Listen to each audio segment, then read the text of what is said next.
সবাইকে নমস্কার জানিয়ে বলছি, প্লিজ দয়া করে কেউ কাউন্টিং এজেন্টরা এবং প্রার্থী ক্যান্ডিডেটরা তারা ভোটিং এলাকা ছেড়ে আসবেন না।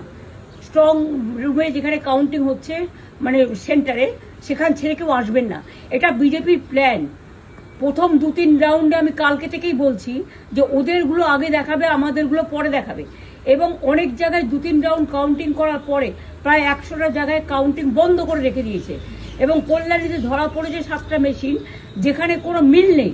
ওদের স্বপ্ন পূরণে পাশে থাকতে পেরে আমরা গর্বিত।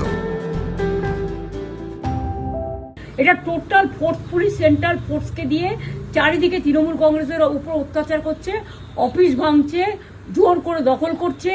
এসআইআর নামে আপনারা দেখেছেন ভোট লুট করেছে যাতে যে সিটগুলো জিততে পারে। কিন্তু এখনো এমন 70টা সিট আছে, 100টা সিট আছে যেগুলো আমরা এগিয়ে আছি, সেগুলো বলছে না। টোটালটাই মিথ্যে নিউজ খাওয়াচ্ছে। আগে ডিআইসিও এই খবরগুলো দিত, কিন্তু তাকে কালকে চেঞ্জ করে দেওয়া হয়েছে। টোটালটাই ইলেকশন কমিশন নিজের ইচ্ছে মতো খেলছে, এবং সাথে কেন্দ্রীয় বাহিনীকে নিয়ে। এবং আমাদের পুলিশরা টোটাল মাথা নত করে কেন্দ্রীয় বাহিনীর আন্ডারে কাজ করছে।